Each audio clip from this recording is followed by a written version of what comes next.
Kapan sih kamu didiagnosa terkena diabetes? Sebenarnya diagnosanya itu awal tahun ini didiagnosa setelah tes HbA1c. Ada sesuatu apa yang bikin kamu akhirnya tes? Sebenarnya dari tahun 2019 akhir tahun itu aku udah ngerasa haus terus, lapar terus gitu. Aku tuh makan udah gak kontrol sama sekali, dan emang aku suka banget manis, suka banget minum boba gitu-gitu kan. Terus aku pertama awalnya haus-haus gitu, dan aku pikir oh ya udahlah, haus doang kok, gejalanya nggak begitu ini kan. Dan aku nggak ada kepikiran sama sekali buat kepikiran sakit diabetes gitu loh.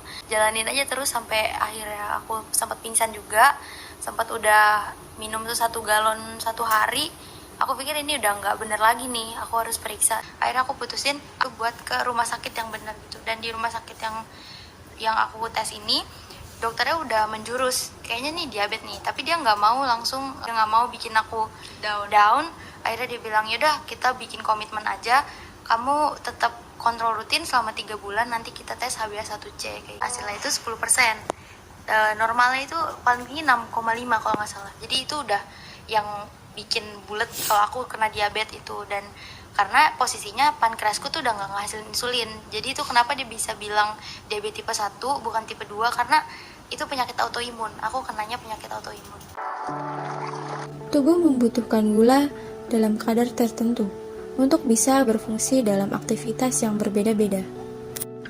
Aktivitas yang amat ringan sekalipun membutuhkan energi. Sistem metabolisme mendapatkan gula yang dibutuhkan dari cadangan dalam darah.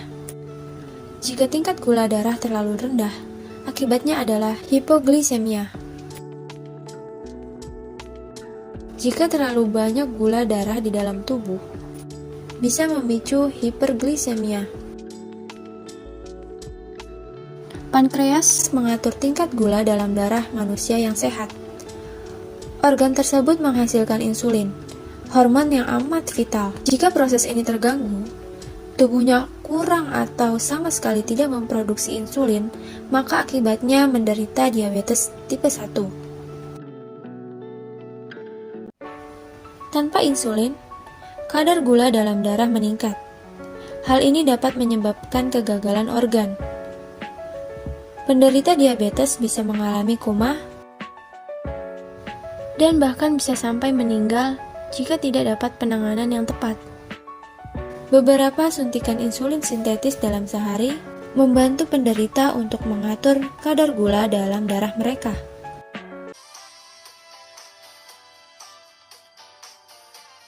Jenis kedua diabetes atau diabetes tipe 2 menjadi makin banyak terjadi ketika perubahan gaya hidup dan kebiasaan makan.